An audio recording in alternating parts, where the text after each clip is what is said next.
And we were able to talk to Mr. Lucio Blanco Pitlo III, an Asian affairs analyst. Let's listen in. All right, we're proud, and we have with us an Asian Affairs analyst, Mr. Lucio Blanco Pitlo III. He is a research fellow at the Asia Pacific Pathways to Progress Foundation, as you can see here, and the University of the Philippines Korea Research Center.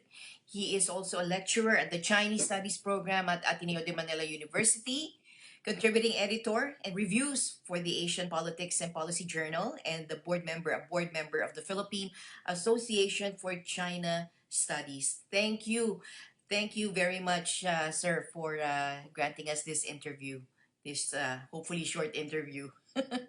Good morning po. Always welcome po, ma'am. And for our viewers, please first please give us a short background. As we know, ano ba naman yan? Kasi ang dami na nga nating hinaharap na problema. Meron na tayong monkeypox, meron tayong Ukraine-Russia crisis, meron pa tayong kung ano-ano pa. Ngayon naman, dumating to Taiwan, China-Taiwan conflict. Mr. Lucio, can you please give us a background on China-Taiwan relations and how we got to this? Well, of course, the cross-strait relations or the relations between mainland and Taiwan is one of the flashpoints in the region, along with the South China Sea.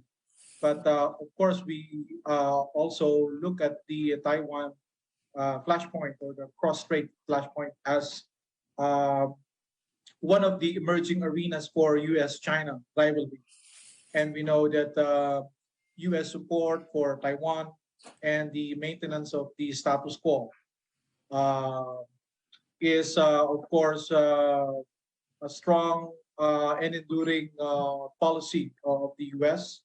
So despite of the normalization of the relations between Washington and Beijing, Washington's so-called strategic ambiguity or that support for Taiwan or the idea of not specifying the kind of support that U.S. will put to bear to Taiwan if in the event that there would be a so-called use of force to reunify Taiwan with the mainland. That has been there. But of course, in recent years, we have seen the growing intensity of U.S.-China strategic rivalry, and the flashpoint in Taiwan, along with the South China Sea, are two key theaters where we see a strong manifestation of this competition. And over increasing defense sales to Taiwan, official visits, high-level visits to Taiwan, the recent visit of Speaker of the U.S. House of Representatives, Nancy Pelosi, who is second in the line of succession in the U.S. government hierarchy, meaning she is the third most important person in the U.S. government, signals a lot in terms of the sea change in the relations between the two. And of course, naturally, the reaction of Beijing was there was a lot of rage on the part of Beijing about the visit. They discouraged the visit and implored President Biden to take measures to dissuade Speaker Pelosi from making the visit. But it's already water under the bridge. The visit was already consummated, and so the reaction of Beijing was, for now, really targeted against Taiwan, imposing economic sanctions, curbing imports of agricultural products. Some of them from a range of agricultural products are prohibited entry into mainland markets. And at the same time, some goods, I think sand, was prevented from being exported to Taiwan. On top of that, there were, of course, an assembly of military drills surrounding the island of Taiwan. And these live fire drills are unprecedented in scale and in scope.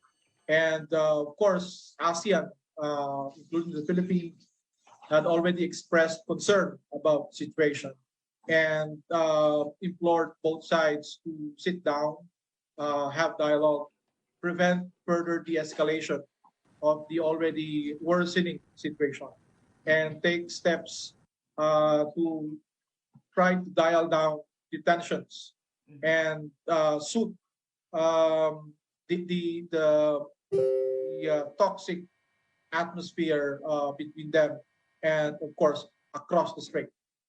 So you mentioned ASEAN, and I like also your term that you use, U.S.-China rivalry. So the ASEAN official statement said is it is concerned with the international and regional volatility, especially in the recent development in the area adjacent to the ASEAN region, which could destabilize the region and eventually could lead to miscalculation, serious confrontation, open conflicts, and unpredictable consequences among powers.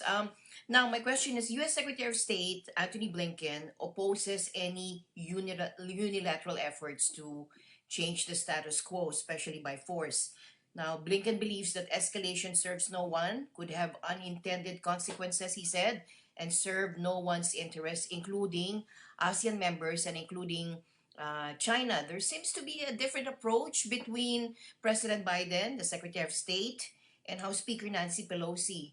Blinken is, of course, with foreign policy. Can you delve on this further in terms of foreign policy and in terms of legislative agenda? What is the purpose of House Speaker Nancy Pelosi, do you think, in terms of legislative agenda? And why do legislators like House Speaker Nancy Pelosi engage in foreign visits such uh, as touchy and as sensitive as the conflict between Taiwan and China?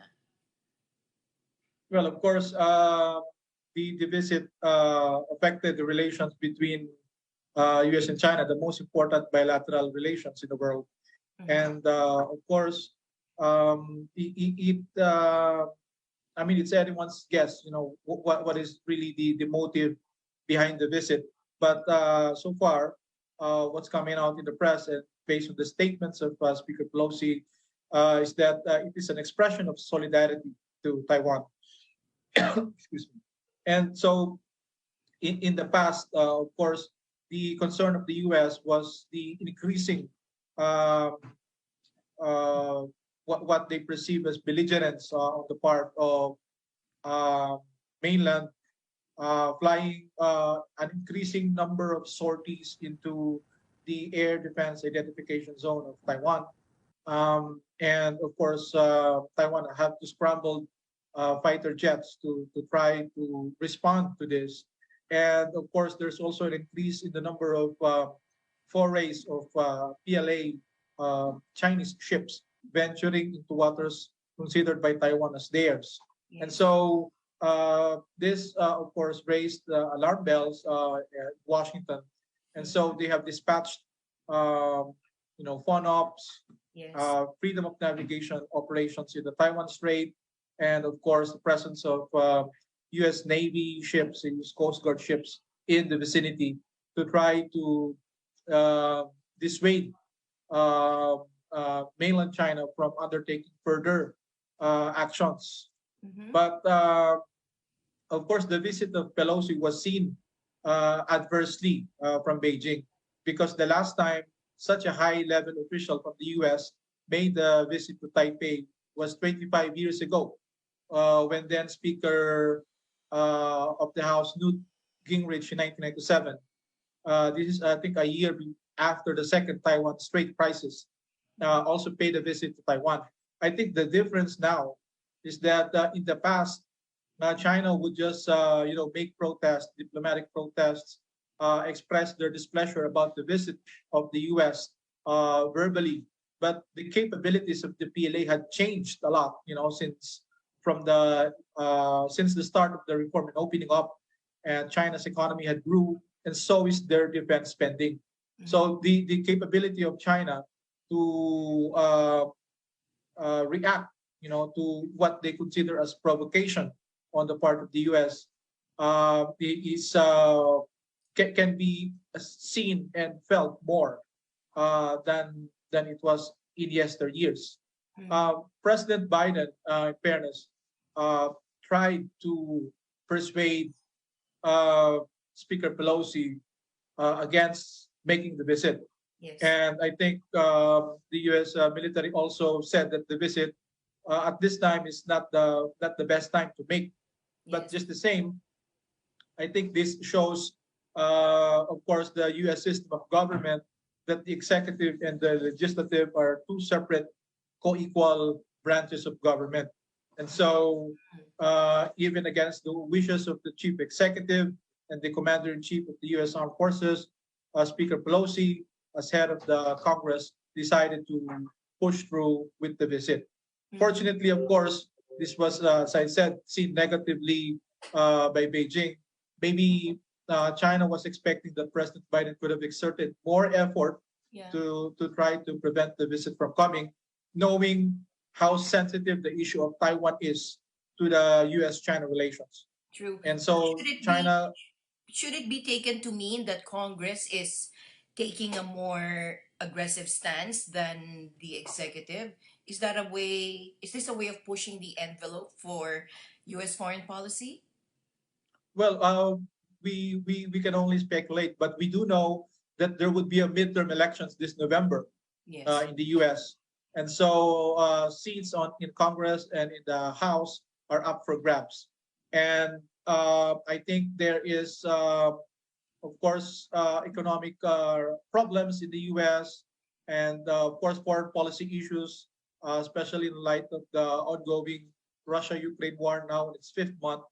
Um, so we don't know if this is a way to tie the hands of the president or encourage the president to take a more proactive stance on foreign policy issues to Mm. probably win some uh, gains, ahead of the coming midterm elections, which of course the results will be very important because we know that U.S. now is under a Democrat president, and Speaker Pelosi is also from the same party.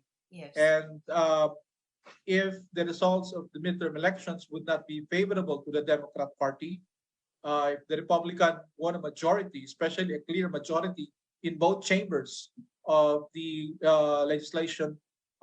legislative branch of the U.S., then it's probable that the Republicans might veto or frustrate the foreign policy and also the domestic policy priorities of the Biden administration. 2 months, 2 years before the 2024 presidential elections. So the question now is why we should be concerned with the disagreements with China and Taiwan in terms of regional security in the Indo-Pacific area.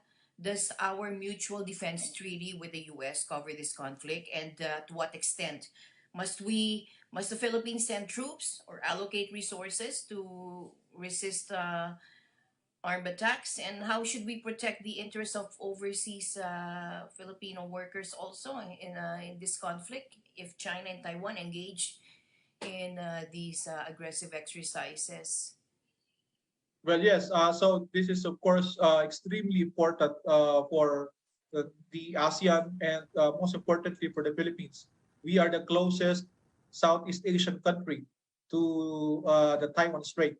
We are actually the immediate neighbor of Taiwan to the south. And as you said, we have, I think, close to 200,000 Filipinos working, studying, living in Taiwan. Mm. And of course, their safety and security is of utmost importance to us. And at the same time, we are, of course, a long time ally of the US. We have a mutual defense treaty dating back 1951, reaffirmed in succeeding military agreements like the Visiting Forces Agreement of 99 and, of course, the 2004 Enhanced Defense Cooperation Agreement. On the other hand, China is also our largest trade partner and, of course, a big tourist market, a big investor, and, of course, in recent years, becoming an important infrastructure builder.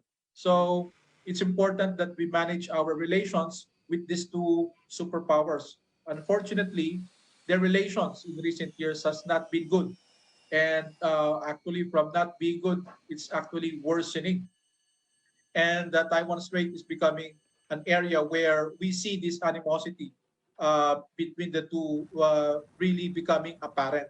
And there is a risk that the Philippines might get entangled, that we may get dragged in a conflict we do not wish and we do not want. And so, because of our proximity to the Taiwan Strait, to Taiwan, actually, uh, in some of the exercise areas of the PLA, some of those actually already include our EEZ in the northern part of Luzon and the Batanes area. So we are really feeling the heat, of this very tense situation. I think our foremost priority, of course, goes to our kababayans, our OFWs there. I think the Department of Migrant Workers have to draw contingency plans. No? If in case the situation required immediate evacuation, we need to work with, of course, our counterparts in Taiwan to make sure that the evacuation would be orderly and that all of our kababayans will be accounted for. Secondly, of course, we have to be also very concerned about suffering potential collateral damage, due to the conflict. Our proximity to this potential area of conflict, and we know that we have signed agreements that allow U.S. to station troops in the Philippines and provide them access to some of our strategic bases. Now, there's a risk that we might be in the firing line of Beijing if conflict break out in the Taiwan Strait because of the presence of U.S. troops and the prepositioning of U.S. Assets in some of our locations here in the Philippines. And that is why the Department of Foreign Affairs and the military, the Philippine Armed Forces, have expressed concern about the situation and said, that they are closely monitoring developments. Let's hope that cooler heads will prevail, that we won't have to, push the panic button uh, because the consequences would be severe, would be very dire, even unthinkable. President Marcos said his foreign policy during his SONA, uh, the country remains a friend to all, an enemy to none. But we have this mutual defense treaty with the US. What do you think will be the current administration's diplomatic and strategic shift now that it is inevitable and that we are about to be faced with this conflict? Well, I think it's not yet inevitable, but the risk is there, and Okay. the risk grows, as the protagonist takes steps, towards this self-fulfilling prophecy. If you see the other side not only as your rival but as your potential enemy, and take steps, to towards that notion, then that will naturally elicit a reaction from the other side. So this is a potential security dilemma. The unvirtuous cycle of arming yourself because of the concern that the other side will uh, take coercive measures to change the status quo. And so again, the Philippines has little agency. Even if we work with our friends in ASEAN to try to offer offices, for both sides to have dialogue. Um, if Washington and Beijing will not be able to hold on to those guardrails, to manage their competition, and Taiwan is really a very sensitive touch point for both sides. Yeah. Then the risk of other countries being entangled into this conflict has grows large. Yeah. And so the Mutual Defense Treaty, of course, provides, that both U.S. and the Philippines have to come to each other's help when an attack was made. So if there would be actions against Taiwan, and U.S. will respond accordingly, and U.S. gets attacked in the process of taking steps to defend Taiwan, then the Philippines may be put in the crossfire.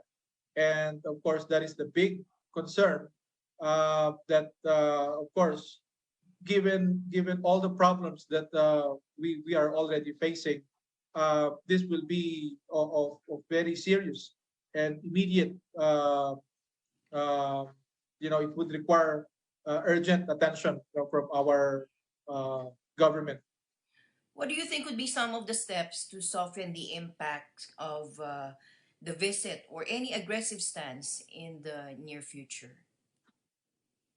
Well, of course, we hope that after the conclusion of the exercises, that there won't be any further overt, military actions by either side. But let's see, the dust after the visit of Pelosi to Taiwan already settled, and so far, I think it would be a combination of economic and military responses from China, specifically targeting, Taiwan, which they consider as a renegade province, part of their territory, and what China considers a core interest.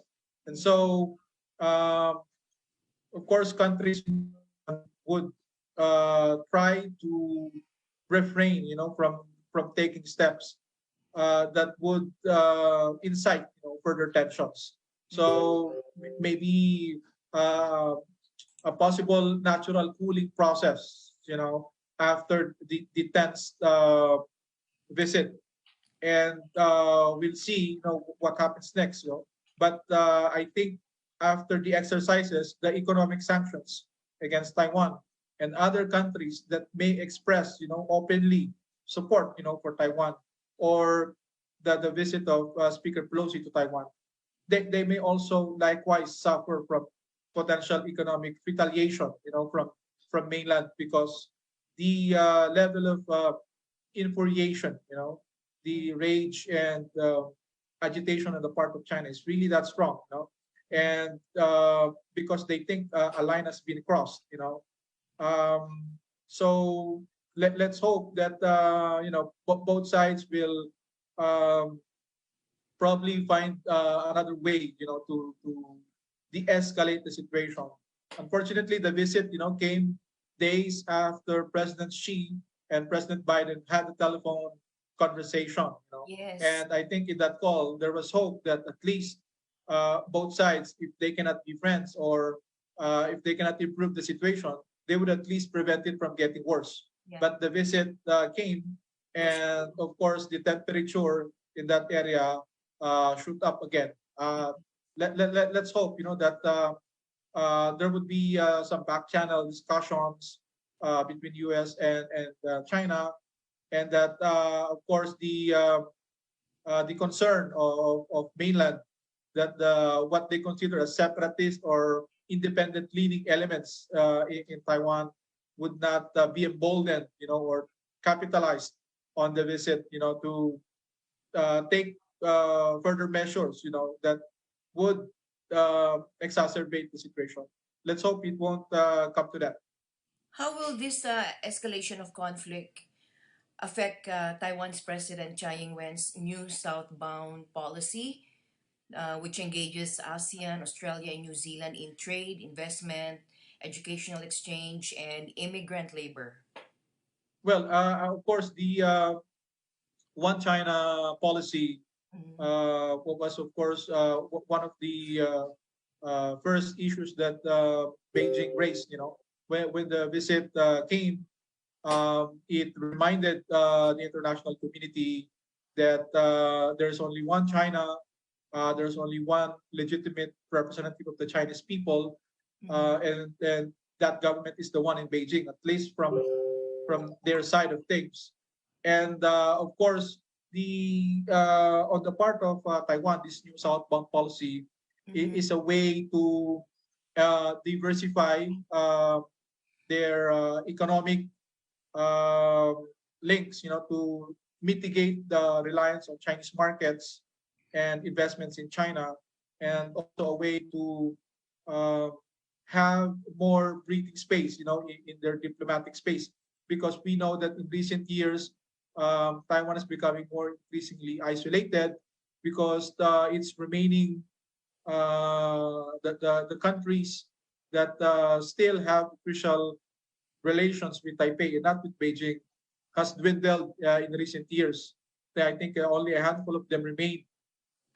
And so the New Southbound policy is a way for Taipei to maintain a modicum of external sovereignty.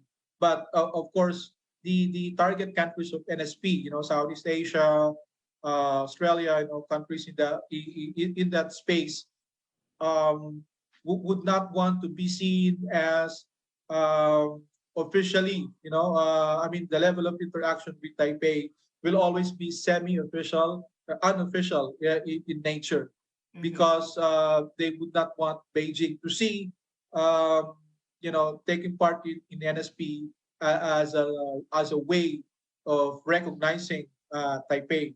So I think the NSP might be in for some challenges, especially if Beijing tried to apply pressure on countries in Southeast Asia and in the Pacific to discourage them from engaging Taipei on NSP as a punishment, for accommodating, for allowing Pelosi's visit to Taiwan. That could be an action that Beijing may take, and of course, ASEAN countries would be put in a difficult spot, in that, because Taiwan is still a very important trade partner for them, an important investor for them, and they would not want to be squeezed, in the cross trade differences.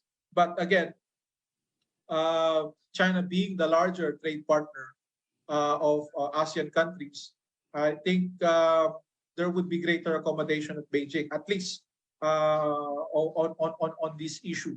But of course, Taiwan will still be able to find ways, to deepen its linkages with ASEAN countries. But again, ASEAN countries, including the Philippines, will have to exert efforts, to try to maintain links with Taiwan, especially on the economic side, but avoid, giving the impression to Beijing that participating in NSP is in any way a violation of the One China policy. But again, that balancing act will be more difficult, going forward because of the visit and because of the growing uh, tensions across the strait. Although we will be expecting more developments in the coming days, just to close today's discussion, how should Filipinos face this agitating prospect of increased conflict in the region? And will this be quick, or will this take a number of years, do you think?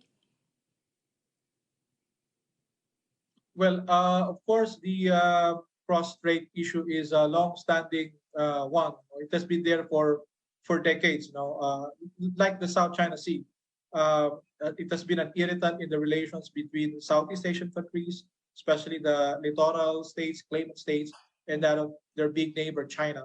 So I think it's on the way that the actors will manage the flashpoint. Flashpoint will remain there, but the attitudes they have towards it, the importance they attach to it, and the actions they're taking, to handle this situation will be the determinant of peace and stability in the region. So the flashpoints, I think no one is under any illusion, that the Taiwan Strait will be solved. The issue of the Taiwan will be solved anytime soon. But I think the hope of everyone is that even with this disagreement, over the status of Taiwan, that both Beijing and Taipei will find a way, to coexist and prevent their disputes, from engulfing the whole region. And of course, this speaks through U.S. and China relations on the issue of Taiwan. Taiwan is a core interest of China. This is their perspective of things, and of course, some kind of accommodation between U.S. and China, as both great powers would have to be made, to avoid, Mm-hmm. um, plunging the region to instability every time they are unable to handle, this sensitive aspect of the relations. Is So there I a think, silver is there a silver lining to all of these? Do you think? well, so far, Hoguera na. so far it's hard to see one. But of course, I think so far the U.S. recognizes that the challenge posed by China, Mhm. the great power competition is an organizing narrative in the U.S. foreign policy establishment right now. They see China as a strategic uh, threat, strategic risk that the U.S. would have to find ways to grapple and deal with. But they have not yet labeled China as an overt enemy. And so I think there is still space, for both sides to take actions, not to lead to the situation where both of them will see each other as an enemy, and therefore take necessary actions to address that perception. One last. Um, One yes, last. please. Can President Biden do something to improve the situation? Well, there was already a telephone call made before the visit. Yeah. Um, Maybe a back channel talks, or even maybe again another phone call before the elections, midterm elections of November, and of course, this November there will be again a series of meetings here in ASEAN. And I think it is an opportunity, for presidents, top leaders of both sides, to be present in Southeast Asia, whether in the G20 in Bali, or the APEC summit in Thailand, or the ASEAN Summit 3 in Cambodia. So ASEAN can be a place, where leaders, top leaders of both sides, can meet on the sidelines and discuss this brewing situation and find ways to uh, lower down the temperature. Mhm. All right. Thank you very much for your insight, Mr. Pitt. Hoping that ASEAN also can play a role in lowering the temperature. And as you say, thank you very much for all that. Thank you very much. Always welcome po. More power to your show, and good morning to you and to your listeners.